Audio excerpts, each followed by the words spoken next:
Assalamualaikum warahmatullahi wabarakatuh.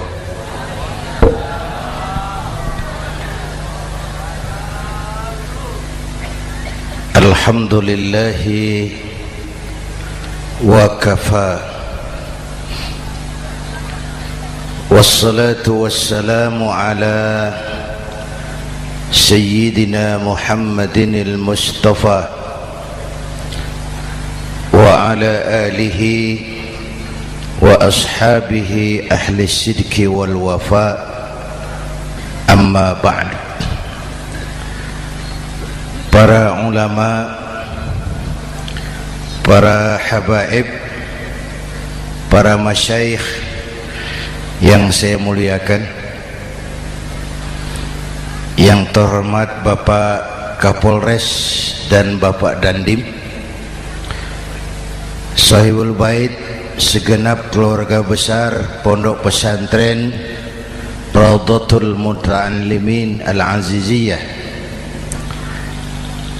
bapak-bapak, ibu-ibu, hadirin hadirat ma'asyiral muslimin yang saya cintai. Saya bersyukur dapat menghadiri haflah Maulidin Nabiil Karim, dan saya bangga dan terharu dengan keberadaan Pondok Pesantren Raudhatul Muta'allimin Al-Aziziyah ini. Sekarang ini banyak orang bisa memberi contoh, tapi sedikit orang bisa menjadi contoh. Memberi contoh itu mudah, tapi menjadi contoh itu yang sulit. Oleh karena itu, pada kesempatan ini kita ingin mengambil contoh bagaimana Rasul melaksanakan perjuangan. Apa modal utamanya? Saya sampaikan 3 sajalah, mudah-mudahan selesai 10 menit. Yang pertama, modal utama perjuangan baginda Rasul adalah akhlakul karimah. Memperbaiki akhlak dengan akhlak. Oleh karena itu, surah Madu sudah selesai. Dari dan ke Madura jadi lebih mudah. Bahkan Madura akan jadi daerah industri. Tetapi yang kita ingin, Madura tetaplah Madura. Akhlak tidak boleh berubah. Zaman boleh berubah, akhlak tidak. Masa boleh berganti, tapi keyakinan tidak boleh mati. Nah, soalnya adalah kepada siapa kita harus berakhlak. Kita itu kan harus berakhlak kepada 2. Kita harus berakhlak pertama kepada Allah. Ini yang terpenting. 13 tahun Rasul berjuang di Mekah hanya memperbaiki akhlak kepada Allah, menanamkan tauhid, meluruskan akidah, membangun keyakinan. 13 tahun di Mekah itu, dengan perhitungan kalau fondasi kuat, bangunan aman. Kalau fondasi melenceng, bangunan bengkok. Kalau fondasi rapuh, bangunan runtuh. Bangunan bagaimana fondasinya? Orang hidup bagaimana imannya? Kekuasaan dan jabatan baru ada manfaatnya kalau dipegang tangan orang beriman. Kalau tidak, yang muncul Fir'aun. Harta baru terasa manfaatnya kalau dipegang tangan orang beriman. Itulah sebabnya bangsa kita ini bukan cuma perlu orang pintar, kita perlu orang benar. Bahkan di masyarakat lebih baik benar tidak terlalu pintar ketimbang pintar tapi tidak benar.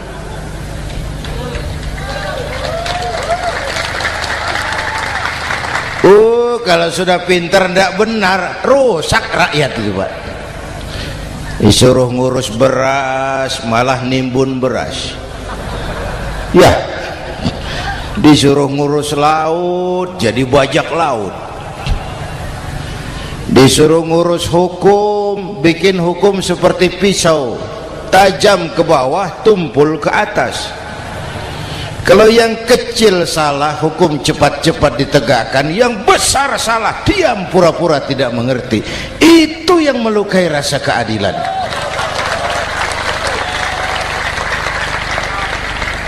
Mulai dari akhlak kepada Allah. Bagaimana cara berakhlak kepada Allah? Caranya dua. Pertama, jangan menyekutukannya dengan sesuatu pun. Yang kedua, jangan menyembah kecuali hanya kepadanya. Itu akhlak kepada Allah. Konsisten, disiplin. Saya bersaksi tiada Tuhan selain Allah, maka saya tidak akan menyembah kecuali hanya kepada Allah. Saya tidak akan takut kecuali hanya kepada Allah. Saya tidak akan minta tolong kecuali hanya kepada Allah. Saya tidak akan melarikan persoalan kecuali hanya kepada Allah. Saya bersaksi Nabi Muhammad utusan Allah, Nabi terakhir. Tidak ada Nabi sesudah Nabi Muhammad. Harga mati, titik. Disiplin. Ada yang mengaku jadi Nabi, wajib tidak percaya. Disiplin. Sekarang ini kan bangsa kita disiplinnya lemah. Korupsi agak sulit diberantas karena pejabat kita takut atasan tapi nggak takut Tuhan.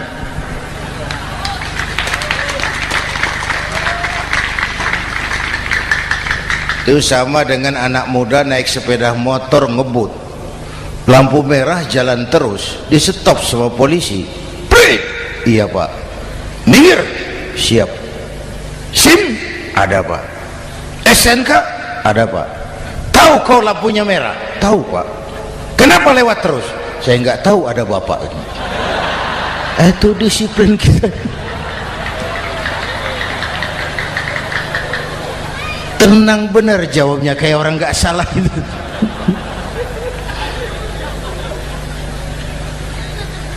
Iman.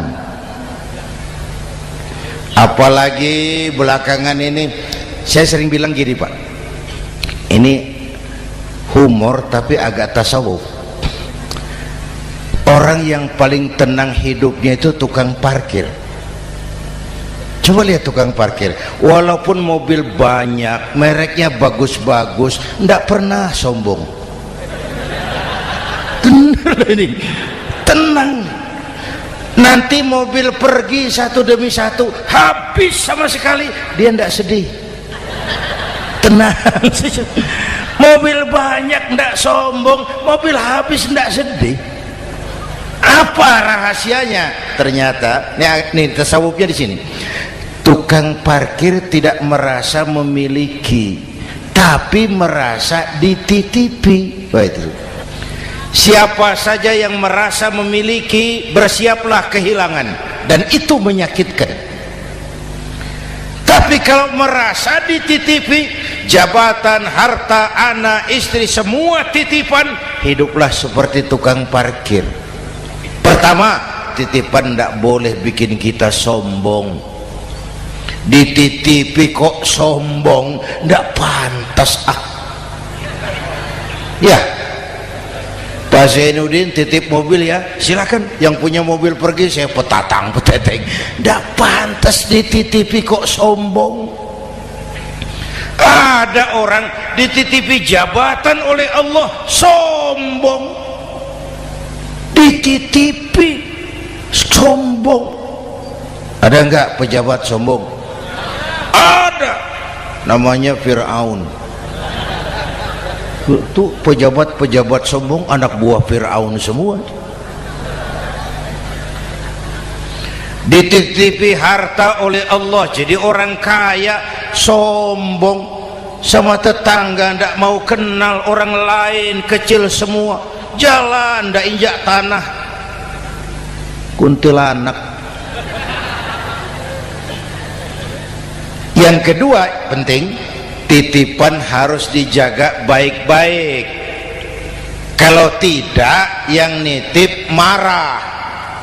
Yang nitip marah.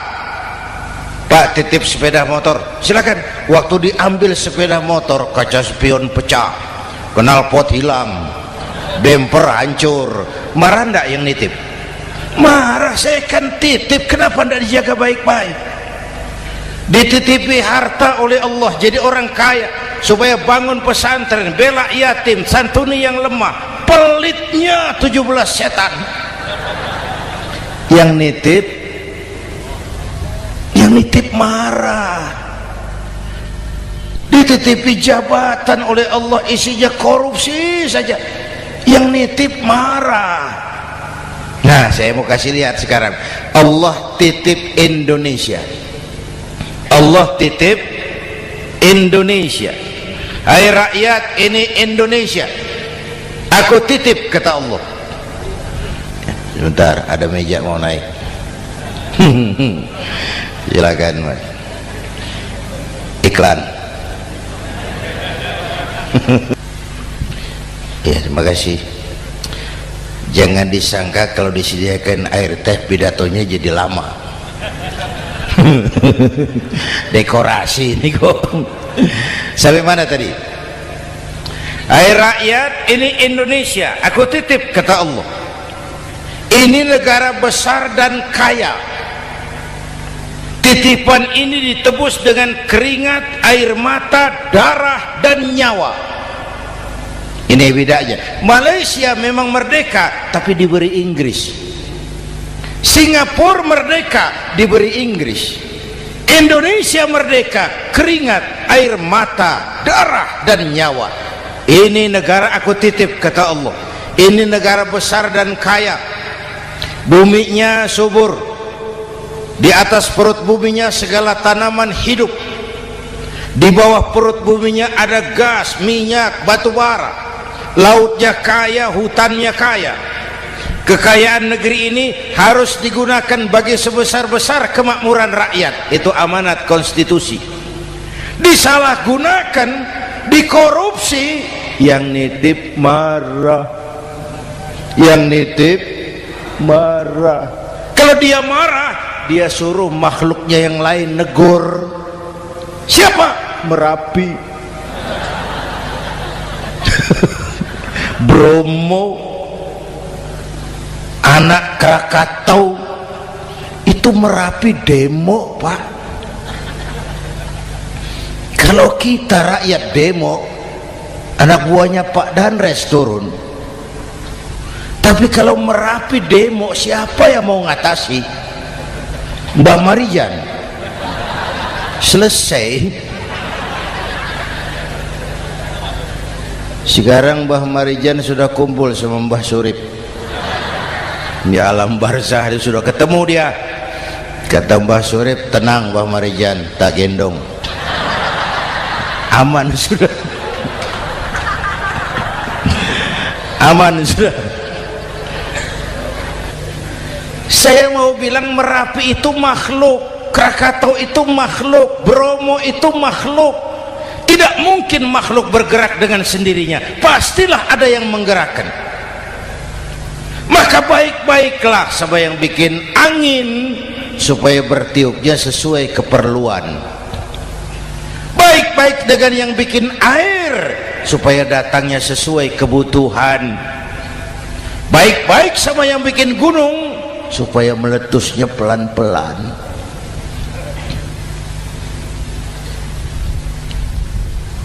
Bapak Ibu hadirin yang saya hormati, menjaga titipan. Jangan menyembah kecuali hanya kepadanya. Jangan menyekutukannya dengan sesuatu pun. Ayo, saya ngobrol kita. Bapak Ibu hadirin yang hadir di sini ini, kita ini semua hamba Allah apa bukan? Hamba Allah. Kata siapa? Kata kita. Kalau kata kita, namanya ngaku. Ngaku itu boleh dan murah. Apa diakui? Kita belum tahu. Ya, kan baru kata kita itu. Dan tidak otomatis kalau kita bilang saya ini hambamu ya Allah, lalu Allah jawab iya ya. Tidak, wong itu kan kata kita. Saya hamba Allah, kata saya. Berapa banyak orang perbuatannya, ucapannya berkata saya hamba Allah, perbuatannya menyatakan dia hamba setan, hamba nafsu, hamba dunia, budak jabatan. Tidak sesuai ucapan dengan perbuatan. Jadi hamba Allah itu nggak mudah, digojlok, diuji. Coba lihat, yang jelas diakui sebagai hamba itu baru satu yang kita peringati ini, baginda Nabi. Allah mengakui kapan? Waktu menceritakan Isra dan Mi'raj. Apa yang dipakai kalimat? Subhanallazi asra bi'abdih. Maha suci Allah yang telah menjalankan hambanya. Hambanya Muhammad itu hambaku, aku jalankan dia. Allah mengakui. Kapan kalimat ini turun? Setelah Nabi digojlok, ditempa, digembleng, diuji, difitnah, dicaci maki, dilontari kotoran unta, sahabat-sahabatnya dibantai. Lolos, Muhammad betul-betul hambaku. Ayo Isra Muhammad. Subhanallazi asra bi'abdi, hambaku. Jadi kalau mau jadi hamba Allah ya diuji, digojlok, digembleng. Nah, mari kita lihat kehambaan baginda Nabi. Orang yang paling bersih hatinya Rasulullah. Orang yang paling baik akhlaknya Rasulullah.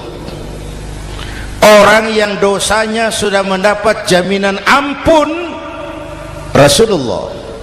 Tapi Rasulullah kalau sholat malam bengkak kakinya karena rajin sujud. Hati bersih, akhlak terbaik, dosa sudah diampuni. Tapi kalau sholat malam kakinya bengkak karena rajin sujud. Saya tahu di sini juga banyak yang kakinya bengkak. Cuma urusannya apa? Itu urusan masing-masing. Pada tingkat seperti itu Rasulullah, saya perlu Allah, saya perlu Allah, saya perlu Allah. Yang 100 tahun kita bangun selesai oleh gempa 3 menit. Ya. Yang 100 tahun kita bangun ternyata selesai oleh gempa 3 menit. Kita perlu Allah, kita perlu Allah. Makanya musibah itu kan kalau menimpa orang baik-baik namanya ujian. Kalau menimpa orang setengah baik itu paru-paru yang bikin malaikat bingung. Sholat rajin, maksiat tekun, baca Quran mau, fitnah orang hobi, ngaji nyolong jalan terus. Untung di sini nggak ada yang begitu. Di Jakarta banyak. Di sini insya Allah sama. Jakarta. Orang separuh-separuh seperti itu kalau dapat musibah itu namanya teguran, bukan ujian. Kenapa ditegur? Lalai. Nah, kalau orang jahat dapat musibah itu namanya persekot. Uang muka tanda jadi. Kontannya nanti di akhirat. Kalau diuji bukan saja harus sabar tapi harus lulus. Kalau ditegur, introspeksi, perbaiki yang kurang, kurangi yang memang berlebihan. Bertali-tali, bersambung-sambung musibah ini, dan musibah kalau datang tidak pernah memilih, tidak pernah memilih. Bapak Ibu hadirin yang saya muliakan, jadi mari yang pertama jaga akhlak kita kepada Allah. Jangan menyekutukannya dengan sesuatu pun, jangan menyembah kecuali hanya kepadanya. Sekarang kan musim entertain, orang pandai membangun pencitraan, orang pinter bikin bungkusan. Sekarang ini kiai sama dukun tipis bedanya. Bener Pak, pemburu hantu pakai sorban, pakai gamis, nanti kiai pakai helm. Atribut sudah kacau sekarang ini, siapa pakai apa, siapa mau jadi apa, ndak jelas. Sementara masyarakat kita memang agak kutil, kurang teliti, cepat heran, gampang kagum. Pernah terjadi satu saat tabrakan di jalan, keras sekali, korban jatuh berlumur darah, dikerubungi orang banyak. Datang wartawan mau ambil gambar dari dekat, sulit, banyak sekali orang ngerubung.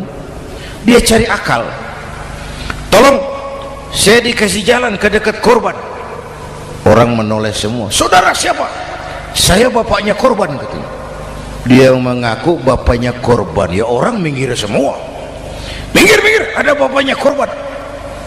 Orang minggir semua, dia maju ke depan korban. Sampai di depan korban pucat mukanya itu wartawan. Kenapa? Yang ketabrak anak monyet, Pak. Dia sudah ngaku bapaknya korban.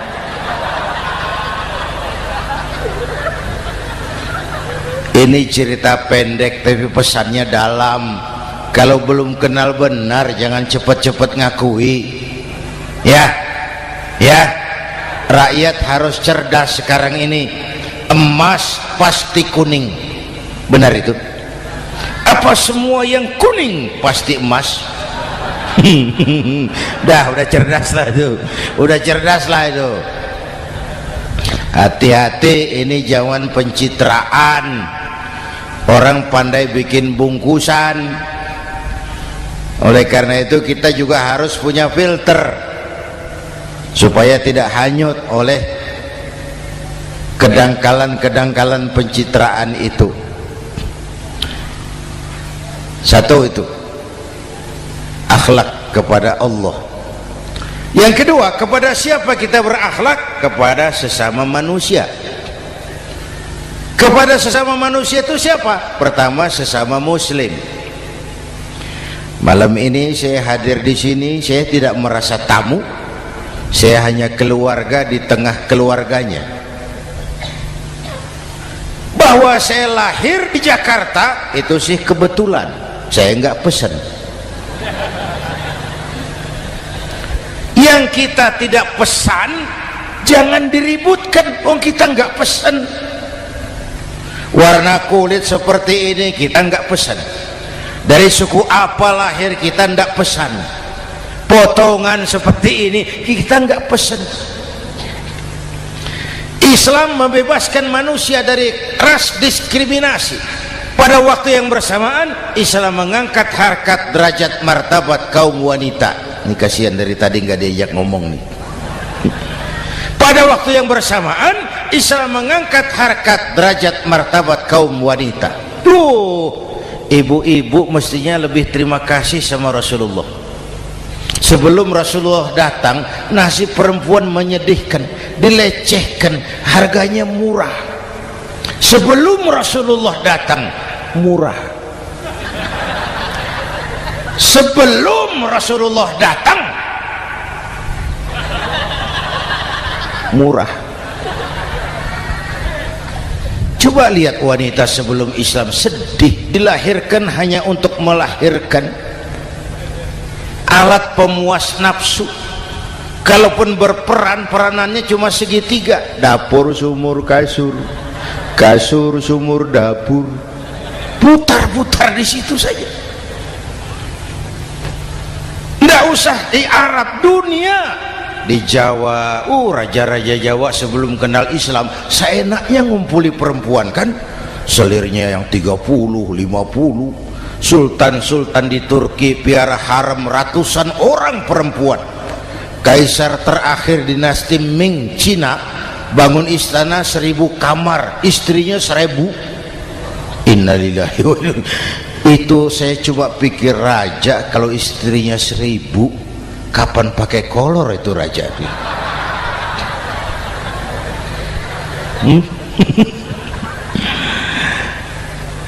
Rasulullah datang terenyuh, an-nisa imadul bilad, perempuan jangan diperlakukan begitu, perempuan tiang negara. Kalau baik perempuan baik negara, kalau rusak perempuan hancur negara.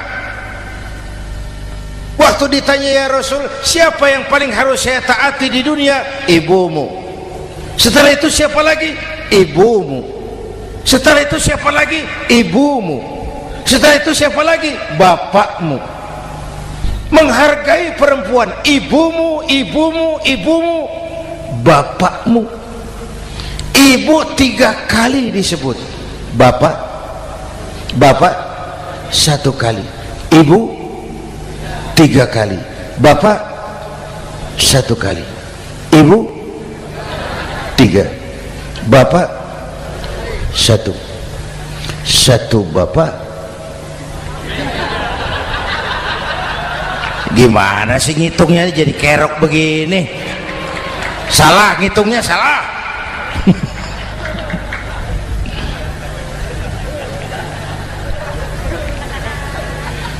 Lalu dicairkan kehidupan kemasyarakatan di masjid. Masya Allah, masjid itu pendidikan demokrasi betul. Pertama, siapapun masuk masjid copot sandal, buka sepatu. Benar itu? Ini masyarakat yang mau kita bangun. Tidak ada warga negara kelas 1, semua sama. Lurah masuk masjid buka sepatu, rah. Camat masuk masjid buka sepatu, mat. Gubernur masuk masjid buka sepatu, Nur. Nikmatnya masyarakat masjid, nikmatnya masyarakat masjid. Coba binatang saja harganya tidak sama toh. Sapi yang mahal yang gemuk, betul? Karena harga sapi pada dagingnya, makin gemuk sapi makin mahal harganya. Tapi ada burung perkutut lebih mahal dari sapi, padahal dagingnya sedikit, betul. Kenapa harganya lebih mahal dari sapi? Harga perkutut suaranya. Di mana harga manusia yang paling gemuk? Silahkan bersaing dengan sapi. Maaf.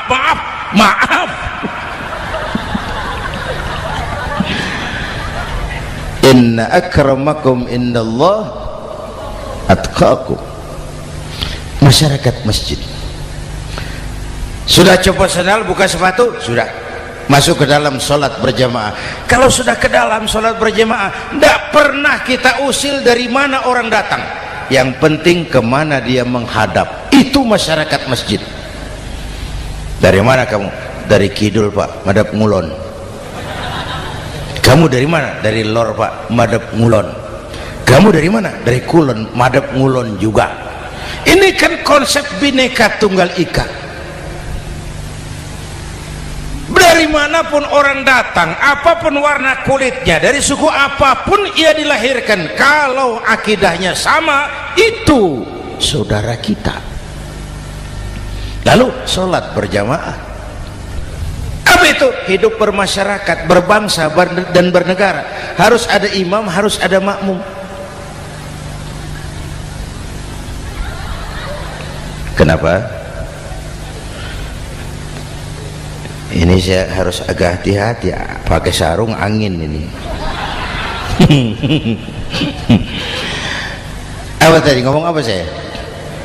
Sholat berjamaah, bermasyarakat, berbangsa dan bernegara. Ada imam, ada makmum.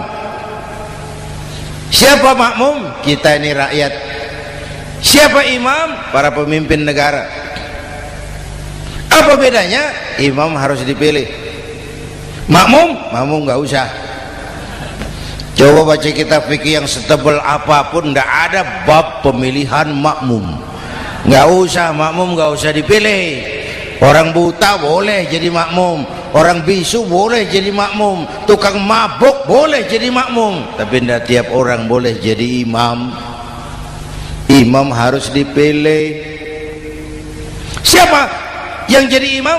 Pertama, a'lamuhum, orang yang paling alim di kampungmu angkat jadi imam. Yang paling alim, bukan yang paling tua.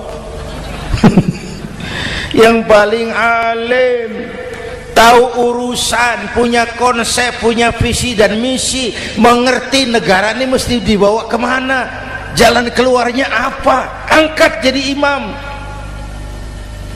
Pak, ada dua orang Pak, alimnya sama, yang mana yang dipilih? Kalau ada dua orang alimnya sama, kata Nabi, afsahuhum, yang lebih fasih lidahnya.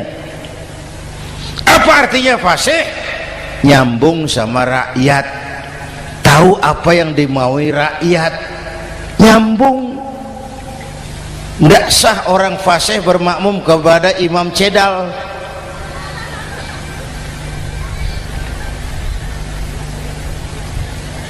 Kenapa Bu? Nyambung. Capek kalau punya imam gak nyambung sama makmum. Makanya kalau sudah jadi imam, pesan Nabi apa? Idza amma ahadukumun nasa falyukhaffif. Kalau kamu jadi imam, ringankan sholat kamu, jangan terlalu panjang. Itu makmum tidak sama kekuatannya. Ada yang tua renta, diri saja sudah gemetar. Ada makmum yang punya darah tinggi, kalau sujud lama kepalanya sakit. Ada makmum yang sudah janji habis sholat mau terima uang. Jangan kalau sudah jadi imam di kota, sholat isya berjamaah, rakaat pertama selesai Fatihah, Yasin, bubar makmum itu.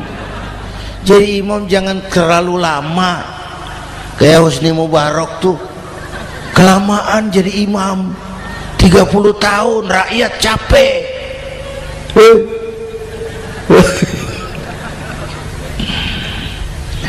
Bapak Ibu hadirin yang saya hormati, nah masyarakat Islam ini loyal, taat, setia. Kapan? Kalau imamnya benar. Imam takbir, makmum takbir, imam ruku', makmum ruku', imam i'tidal, makmum i'tidal, imam sujud, makmum sujud. Tapi masyarakat Islam tidak buta. Imam keliru, makmum wajib menegur. Ya, bagaimana negurnya? Mestinya ruku', imam sujud. Wah, keliru ini. Subhanallah, kan gitu. Itu aturan main. Tidak boleh imam keliru, makmum emosi, main pegang, mam, hoi salah, hoi, kacau sholat.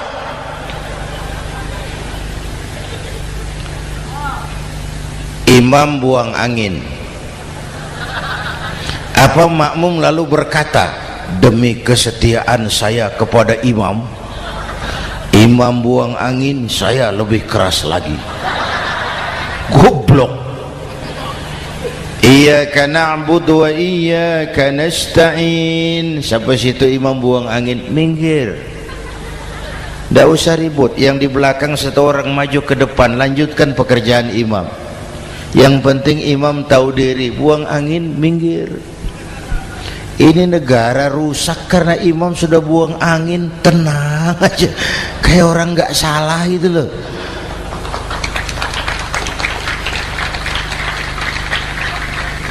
Selesai sholat dikasih tahu imam tadi buang angin ya sedikit. Apa kalau nggak sedikit lalu nggak rusak sholat itu? Nah, dalam berjaga akhlak kepada sesama, ayo kita jaga kesatuan, persatuan, kerukunan, kekompakan. Ini pesantren Raudhatul Muta'allimin Al-Aziziyah, ini aset kita, keberadaannya, pengembangannya, kelangsungannya, bukan sekedar tanggung jawab pengurusnya, tanggung jawab kita sesuai dengan bidang dan kemampuan masing-masing. Yang punya jabatan bantu dengan wewenangnya, yang punya harta bantu dengan uangnya, yang punya tenaga bantu dengan tenaganya, yang bisa doa bantu dengan doanya, yang tidak bisa apa-apa bantu dengan diam. Diam saja lumayan loh itu membantu. Bapak Ibu hadirin yang saya hormati, saya ingat almarhum Panglima Besar Sudirman pernah bilang, kamu itu kalau mau menang harus kuat, kalau mau kuat harus bersatu, kalau mau bersatu hidupkan semangat silaturahmi. Mau menang harus kuat, mau kuat harus bersatu, mau bersatu hidupkan silaturahmi. Bapak Ibu hadirin, rukun antar umat seagama. Beda pendapat boleh, marah jangan. Kalau di Jakarta kan sekarang lagi musim apa itu wahabi yang bid'ah, sedikit bid'ah itu. Saya sih bilang yang suka tahlil bagus, terusin. Yang nggak suka tahlil nggak apa-apa, tapi jangan mencaci maki yang suka tahlil. Orang yang mabuk masih banyak kok yang tahlil dicaci maki. Kita nih seperti orang kurang kerjaan. Waktu guru saya Hadratul Mukarram Ki Haji Dr. Idham Khalid wafat, saya ajak orang baca Fatihah. Selesai, saya lagi duduk di belakang, seorang pengusaha nemui saya, Kiai, kenapa? Saya coba ingin kepastian. Apa? Orang yang sudah mati dibacakan Fatihah itu apa pahalanya sampai? Saya bilang gini, Mas, kamu kalau nggak percaya mati aja dulu. Saya bacain Fatihah, tunggu di sono. Kalau nggak nyampe balik lagi nggak apa-apa.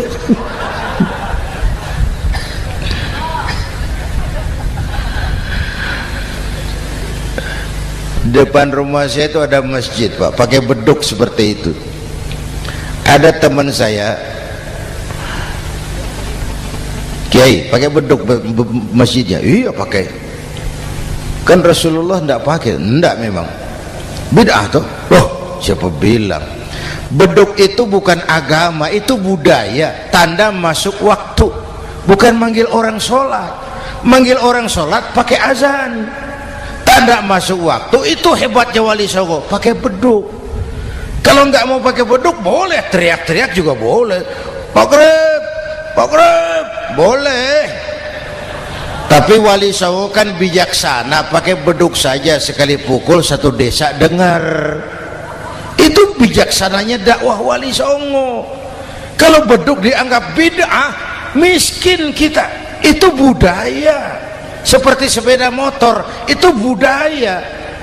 Kalau nggak mau pakai beduk boleh, teriak-teriak juga boleh.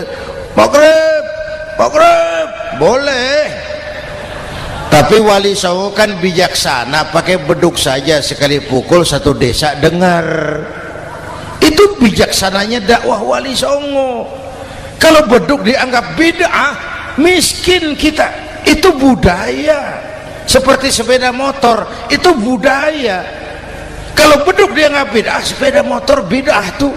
Rasulullah nggak pakai, jual, beliin unta.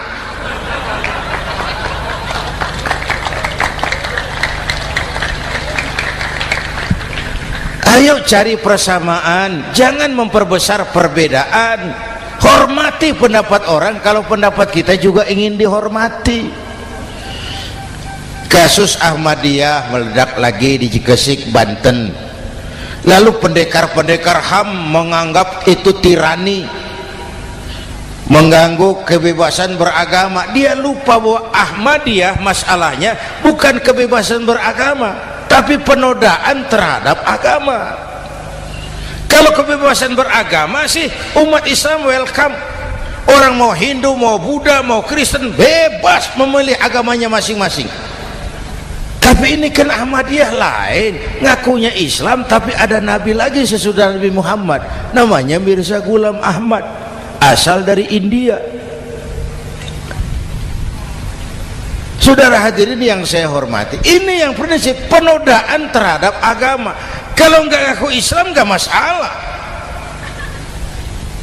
Supaya mau aman caranya cuma dua, Ahmadiyah jadi agama sendiri, karena Malaysia sudah melarang, Brunei sudah, Rabitoh Alam Islami menyatakan aliran sesat, Saudi Arabia melarang pengikut Ahmadiyah pergi bikin haji, udah dianggap non muslim. Cuma memang pemerintah kita nggak tegas. Kalau dari dulu dinyatakan dilarang, nggak akan ada lagi kasus-kasus seperti itu.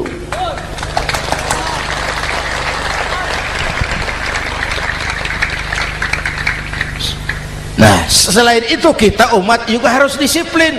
Coba sudah berapa banyak nabi bermunculan di Indonesia. Dan Indonesia ini saya heran, Indonesia ini pasar bagus, Pak. Kalau ada nabi, ada aja pengikutnya, saya heran tuh. Indonesia ini pasar bagus. Ada Ahmad Musaddiq Al-Qiyadah, jadi nabi. Konsultan bulu tangkis jadi nabi. Dapat wahyunya di Bogor, ditangkap polisi 4 tahun.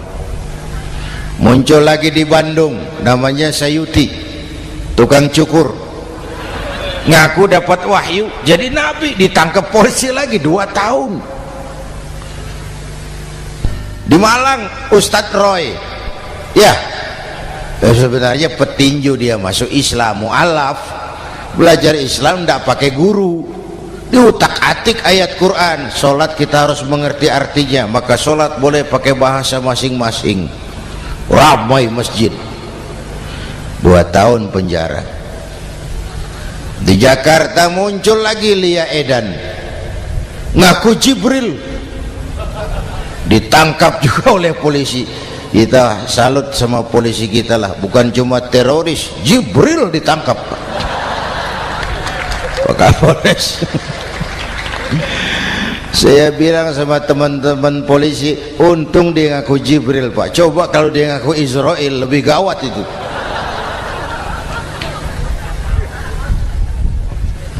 Yang parah, antara Cirebon Losari, dia perbatasan Jawa Tengah Jawa Barat, pernah muncul agama baru namanya agama Jasun, agama Jawa Sunda, agama Jasun Jawa Sunda.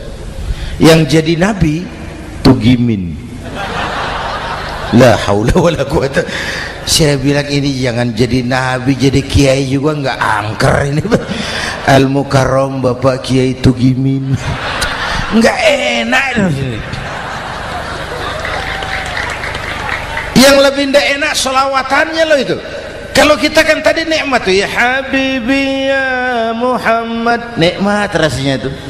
Coba ganti sama yang tadi, wah enggak, ya Habibi ya Tugimin, enggak enak itu, Pak. Jadi umat Islam itu sangat menghormati orang lain agama. Soal agama orang lain, lakum dinukum, awas hati-hati kalimatnya. Kita menghormati orang lain agama. Soal agama orang lain, lakum dinukum, kita memang yakin cuma Islam agama yang benar, tapi bukan berarti kita boleh menghina agama orang lain. Kenapa? Kalau agama kita yang dihina, kita kan sakit hati. Orang lain sama dong. Itu sebabnya Allah berpesan, jangan kau caci maki Tuhan mereka, karena mereka akan balas mencaci maki Tuhanmu. Dan itu artinya mencaci maki aku, kata Allah. Jelas ini? Jelas? Justru karena umat Islam mayoritas di Indonesia, maka kerukunan antar umat beragama terjaga dengan baik. Kalau umat Islam mau main kasar, mau main kayu, mau main keras, Umat Islam ini 85%, yang lain pasti selesai, saya jamin selesai. Tapi kan tidak, kita sadar betul ini negara Pancasila, kita sadar betul bahwa kita harus menghargai orang lain agama, menjaga kerukunan, rukun antar umat beragama. Yang ketiga, rukun antar umat beragama dengan pemerintah. Dulu kiai saya bilang, sultanun zulum khairum min fitnatin tadum. Pemerintah yang jelek pun sebenarnya masih lebih lumayan ketimbang tidak ada pemerintahan, kalau itu ukurannya. Coba umpama nanti Pak SBY sudah terlalu pusing, lalu pengumuman jam 000, seluruh rakyat Republik Indonesia saya umumkan mulai malam ini tepat jam 000 pemerintah bubar. Ayo bayangkan seperti apa kita tanpa pemerintah. Hukum rimba, yang kuat menekan yang lemah, yang kaya merampok yang miskin. Rumah saudara dirampok, lapor ke polisi, kata Kapolres, maaf polisi baru bubar. Hak asasi diinjak-injak, lapor ke pengadilan, pengadilan bubar. Masih ada pemerintah saja yang kuat suka menekan yang lemah, apalagi kalau tidak ada pemerintah. Karena itu ulama dan umara dua pilar utama. Kalau kuat keduanya, kuatlah masyarakat. Kalau rapuh keduanya, maka rapuhlah juga masyarakat. Bapak Ibu hadirin yang saya hormati, ini yang kedua, kita harus berakhlak kepada sesama. Yang ketiga, kepada siapa kita harus berakhlak? Kenapa? Iya, saya cuma lihat jam. Yang ketiga, kepada siapa kita harus berakhlak? Kita ini harus berakhlak kepada makhluk Allah yang lain di luar manusia. Kepada air kita harus berakhlak loh Pak. Saya dulu remaja ngaji fikih, kiai ngajar makruh buang air kecil di tanah yang berlubang. Saya protes, kenapa makruh kiai? Pertama, untuk kesehatan. Siapa tahu di lubang yang kau kencingi ada gas beracun. Kalau tidak kiai, kalau tidak maka artinya kau harus melindungi binatang yang ada di dalam lubang. Siapa tahu di lubang yang kamu kencingi ada semut sedang rapat membahas masalah Mesir. Apa dosanya lalu mati dikencingi? Ini namanya rahmatan li semut. Bapak Ibu hadirin yang saya hormati, ada hadis sederhana, fa iza zabahtum fa ahsinu zibhata. Kalau kamu menyembelih hewan, sembelihlah dengan cara yang terbaik. Jangan nyembelih ayam pakai pisau tumpul, itu namanya tidak berperi kebinatangan. Kepada ayam kita berakhlak, kepada pohon kita berakhlak, kepada air kita berakhlak. Kenapa sekarang alam tidak seramah dulu? Karena kita juga tidak ramah kepada alam. Kenapa sering terjadi banjir? Karena tempat air kita kurangi. Dia bingung mau kemana. Air nggak punya tempat, akhirnya masuk ke rumah kita juga, masuk dalam zoharul fasadu wal fil barri wal bahri bima kasabat aydin nas, karena kita tidak berakhlak kepada lingkungan. Bapak Ibu hadirin yang saya hormati, jadi itu yang pertama, modal utama perjuangannya akhlakul karimah. Mau sukses, utamakan akhlak. Industrialisasi boleh terjadi di Madura, jalan berhotmik licin, oke, listrik masuk desa, alhamdulillah, tapi akhlak jangan berubah, akidah jangan goyah.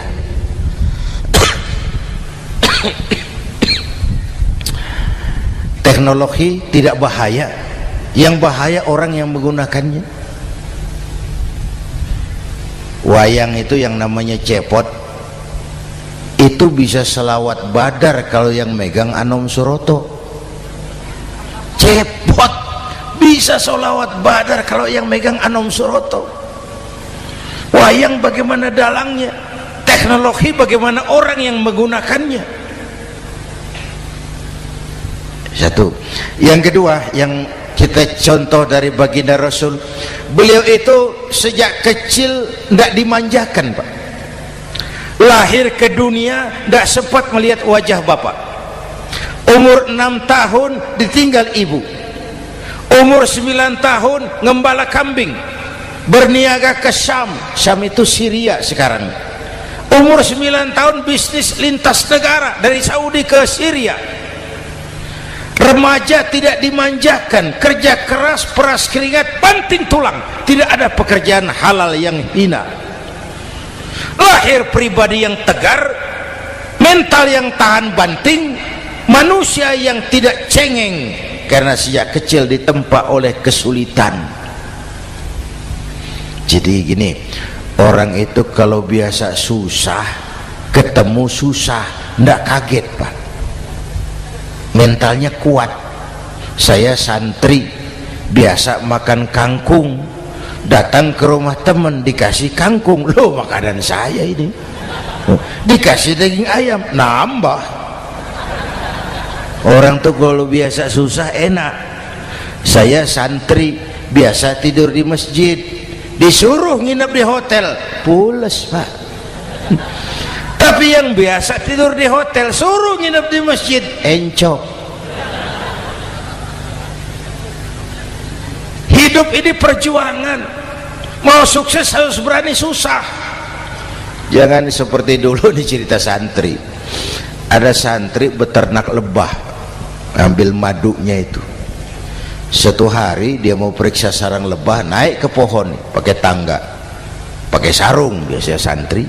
Dia lupa tidak pakai celana dalam, naik pohon periksa, entah bagaimana terpegang sarang lebah itu, berhamburan lebahnya keluar, salah satu masuk ke sarungnya, tergigitlah Al-Mukarramnya itu. Dia menjerit, aduh, jatuh berguling ke bawah. Sudah lama jatuh, dia buka sarungnya, dia lihat bengkak. Karena bengkak kan jadi besar, senang juga dia.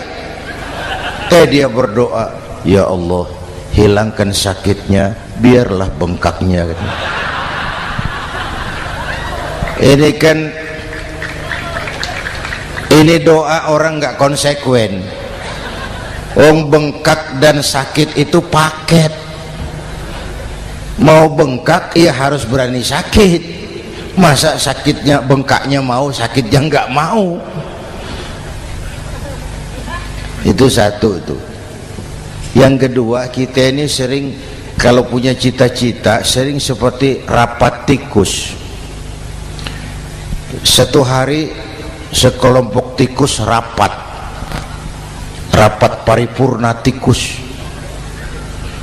untuk mengantisipasi bahaya kucing. Bagaimana supaya kucing itu jangan lagi mengganggu kita. Akhirnya ada yang mengusulkan begini, bagaimana kalau di leher kucing kita gantungkan lonceng, supaya kalau dia datang dari jauh suaranya sudah kedengaran dan kita bisa lari menyelamatkan diri. Wah, cerdas dia. Setuju, setuju semua, setuju, bagus. Nah, oke. Waktu pembicaraan dilanjutkan, tikus mana yang mau menggantungkan lonceng ke leher kucing? Rapat bubar. Setuju, akur, iya. Waktu bekerja selesai. Bapak Ibu hadirin yang saya hormati, terutama anak-anak saya, para santri, remaja, pemuda. Hidup ini persaingan. Bapakmu tamat SD, nak, kau sarjana. Bapakmu cuma jadi RT, nak, kau camat. Bapakmu tukang tambal ban, kau harus punya pabrik ban. Anak saya pertama dulu, saya titip mondok di Tebuireng. Tahun pertama pulang saya kontrol, sini kau, apa hasilmu setahun di pesantren? dia sodorkan saya sebuah piagam penghargaan juara lomba pidato di pondoknya. Saya heran, ini anak di rumah jarang ngomong, kok bisa jadi juara pidato? Saya tanya, kamu bisa pidato, apa yang dipidatoin? Dia bilang, kan kaset ayah dihafalin gitu. Ya saya ketawa juga, waktu itu dia masih anak-anak. Baiklah, tapi apa cita-citamu? Saya kepengen seperti ayah. Wah, kau ini salah. Kalau aku ayahmu di matamu, menurutmu hebat, mestinya kau 10, 100, 1000 kali lebih hebat dari orang-orang yang kau anggap hebat, karena tantanganmu akan lebih berat dari tantangan yang aku hadapi sekarang. Kalau kau sama dengan aku, kau ditinggalkan zaman karena kau tidak mampu menjawab tantangan zamanmu. Bapak Ibu hadirin yang saya hormati, persaingan tajam, tantangan makin berat. Oleh karena itu diperlukan semangat yang dicontohkan Nabi. Kerja keras, peras keringat, banting tulang. Tidak ada pekerjaan halal yang hina. Sejak kecil ditempa oleh kesulitan. Asal jangan seperti saya tadi ngobrol sama teman-teman, sekarang ini di negara kita banyak politisi miskin negarawan. Pejabat-pejabat kadang-kadang kalau ngelihat rakyat tuh komentarnya nggak berpihak kepada rakyat.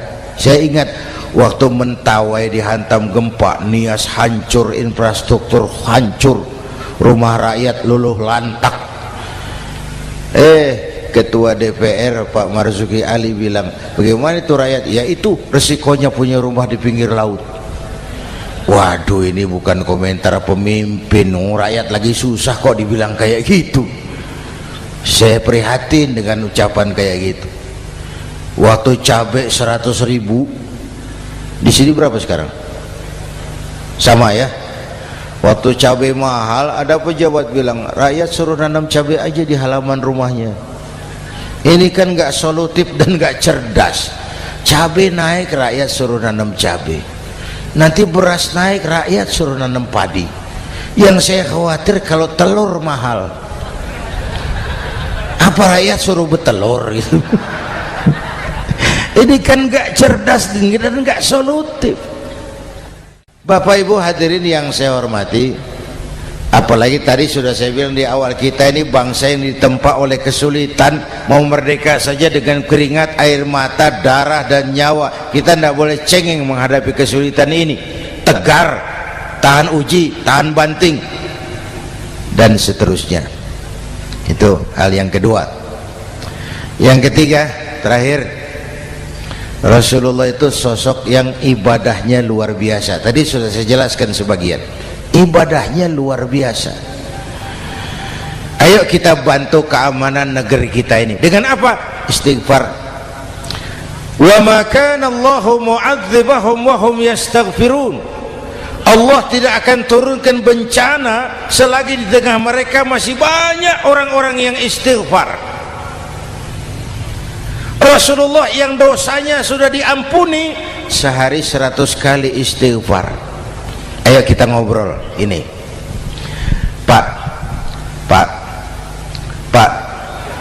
saya ini Zainuddin ini, kalau mengharap masuk surga dengan amal yang saya kerjakan sendiri, rasa-rasanya tipis harapan. Bener.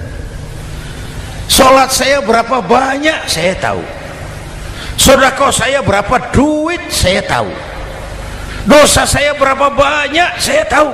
Lalu saya baca sejarah, Nabi Adam dosanya 1, makan buah khuldi, dikeluarkan dari surga. Nabi Adam dosanya 1, dikeluarin.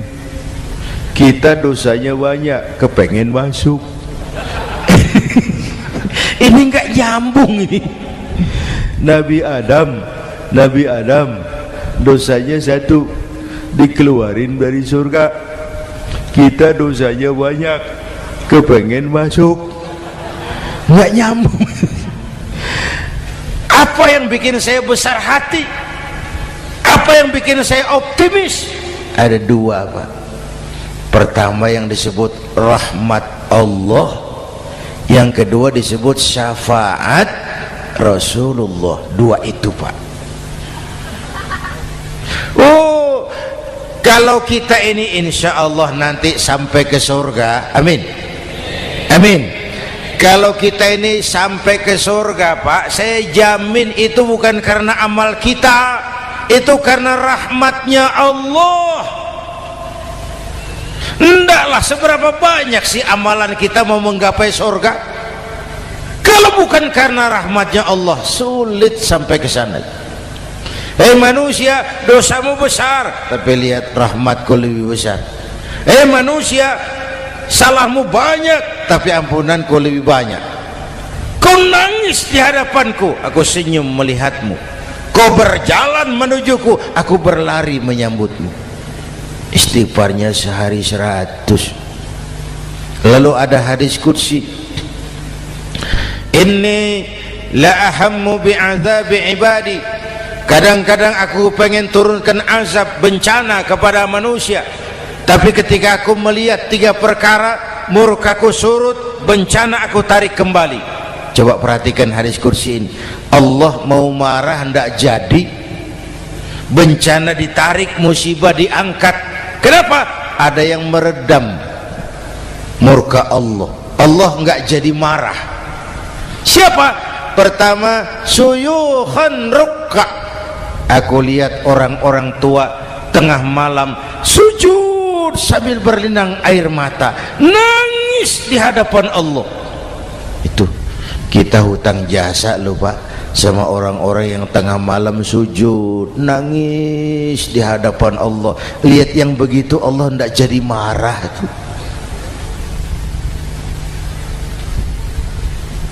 Saya tahu ini bapak-bapak ini, ibu-ibu kan suaminya sering bangun tengah malam ya, Bu, kencing. Bikin bingung malaikat. Sudah mau ditulis tahajud, kencing doang. Kata malaikat, sialan, hampir salah tulis.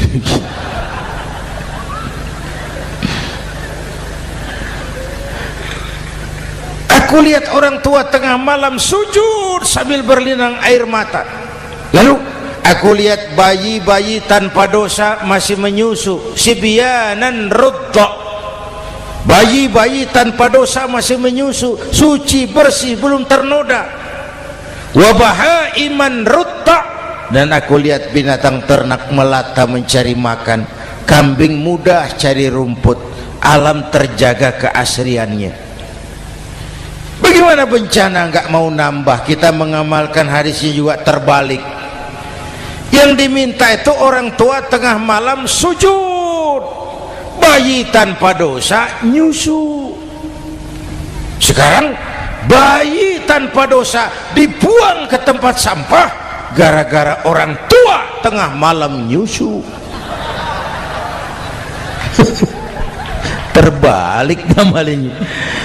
Yang diminta itu orang tua tengah malam sujud, bayi tanpa dosa nyusu. Ini bayi tanpa dosa dibuang ke tempat sampah gara-gara orang tua tengah malam.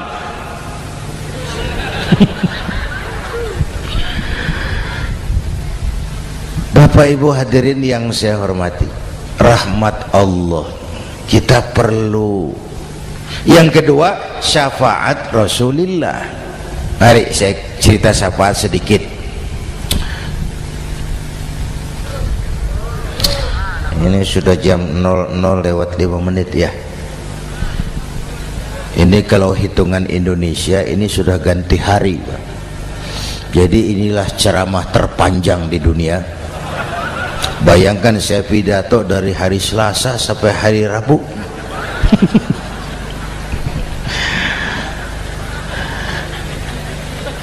Syafaat, agak saya singkat ceritanya. Nanti itu, Pak, setelah alam ini hancur sehancur-hancurnya, bumi gempa, gunung meletus, air laut tumpah ke darat, halilintar menyambar, planet-planet bertabrakan, semua yang hidup mati bareng tanpa persiapan, termasuk malaikat. Malaikat mati, yang tinggal cuma Allah sendirian.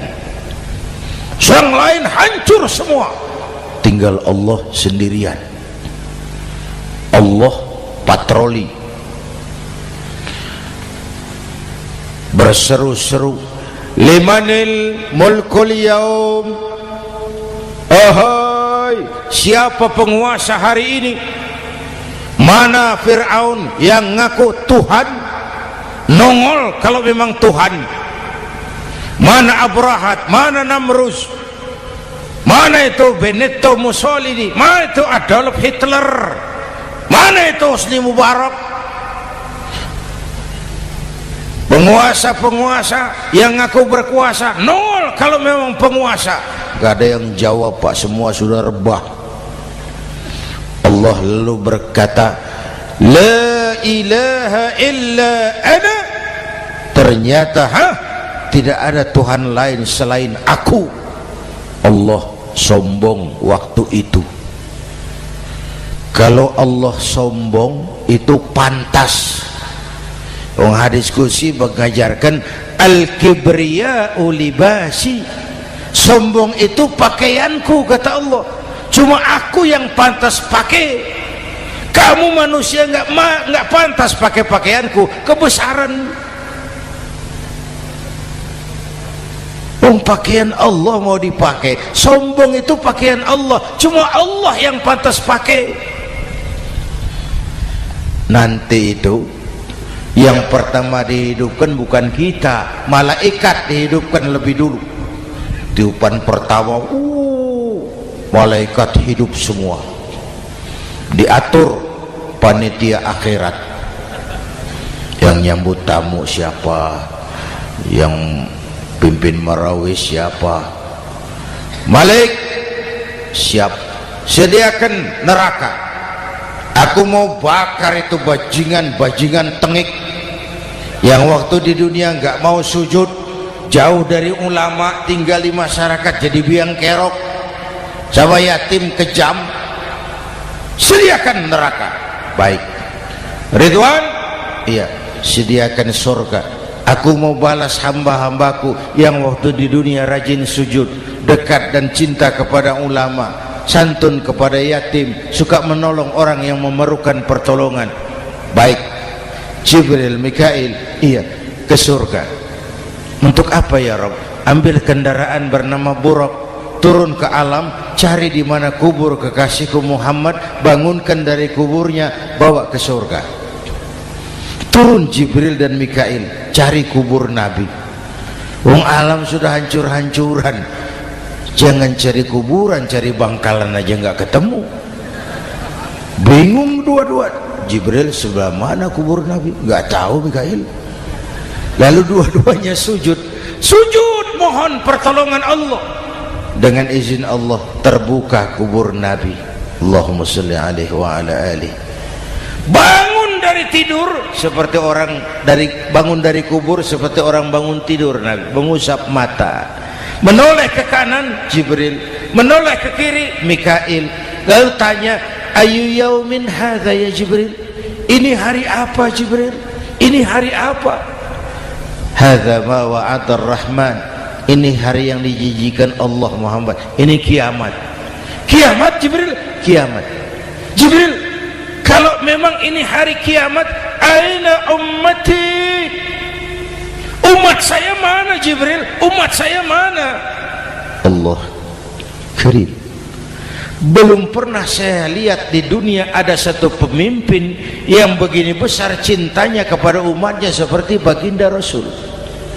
Dari dunia sampai akhirat beliau cinta kita. Dari dunia sampai akhirat beliau bela kita. Bangun dari kubur, tahu hari sudah kiamat, yang pertama ditanya, aina ummati? Umat saya mana Jibril? Kita yang ditanya. Kalau saya yang pertama dibangkitkan dari kubur, lain pertanyaannya. Ini hari apa Jibril? Kiamat Zainuddin. Oh, bini saya mana Jibril? Nabi enggak tanya Khadijah wala Fatimah wala Aisyah, aina ummati, umat saya mana Jibril? Umatmu? Iya, kau manusia pertama yang dibangunkan dari kubur, yang lain masih dikubur. Oh, lalu kita ke surga Muhammad. Perintah Allah, perintah Allah. Sampai di surga seperti orang tidak betah Nabi itu, resah, gelisah, mondar mandir, mukanya murung. Yang punya surga kan negur, Muhammad, labbaik ya Rabb. Tidak enak di surga ya? Enak. Kok kamu seperti orang nggak kerasan gitu, resah, gelisah? Kenapa? Saya teringat umat saya ya Allah. Umat saya bagaimana nasibnya? Iya, saya sudah enak di DPR. Salah. Saya sudah enak di surga, gaji cukup, kursi empuk, dapat mobil dinas. Nggak. Umat saya yang waktu kampanye kepanasan itu gimana nasibnya?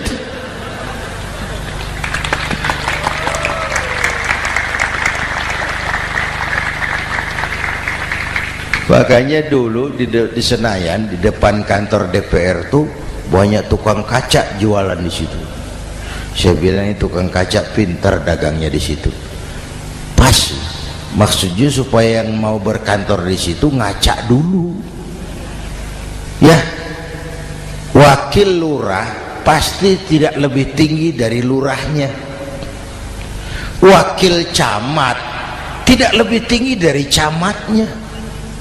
Ini kenapa wakil rakyat kok selalu lebih tinggi dari rakyatnya?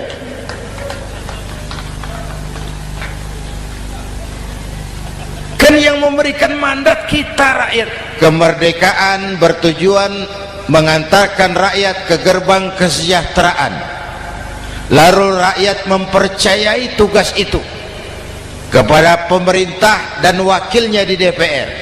Saya percayakan kamu mengantarkan rakyat ke gerbang kesejahteraan. Itu amanat Undang-Undang Dasar. Biasanya yang diantarkan sampainya lebih dulu, biasanya yang diantar sampai lebih dulu, yang mengantar nyusul, namanya ngantar belakangan. Ini lebih cepat wakil rakyatnya makmur daripada rakyatnya. Yang mau ngantar makmurnya lebih dulu dari yang mau diantar. Yang diantar kelelerahan di jalanan, yang mengantar udah sampai. Jadi bagaimana Muhammad? Saya minta izin mau keluar, tengok saya punya umat. Oke, saya potong ceritanya. Saat manusia dibangkitkan dari kuburnya masing-masing, Masya Allah, Masya Allah, saya nggak sanggup bayangkan jumlah manusia yang hidup di muka bumi sekarang kan 6 miliar. Cina berdua, India 2,5 miliar. Cina 1,5 miliar, India 1 miliar rakyatnya. Berdua sudah 2,5 miliar. Itu kalau kencing bareng banjir besar. Bayangkan manusia dari awal sampai akhir berapa puluh miliar kumpul di padang mahsyar. Subhanallah, sibuk, panik, bingung mau disidang di hadapan Allah. Sebagian kumpul di pojokan berunding, kita mau disidangi.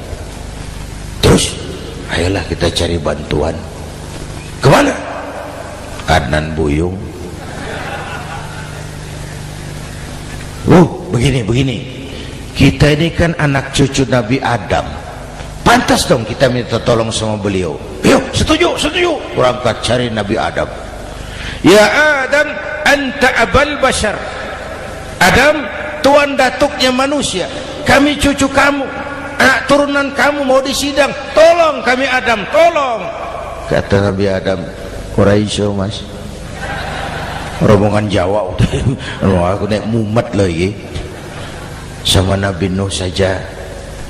Nuh bilang tidak bisa, saya juga punya masalah, pernah minta obat ditenggelamkan. Ibrahim barangkali, semua Nabi hand up, angkat tangan.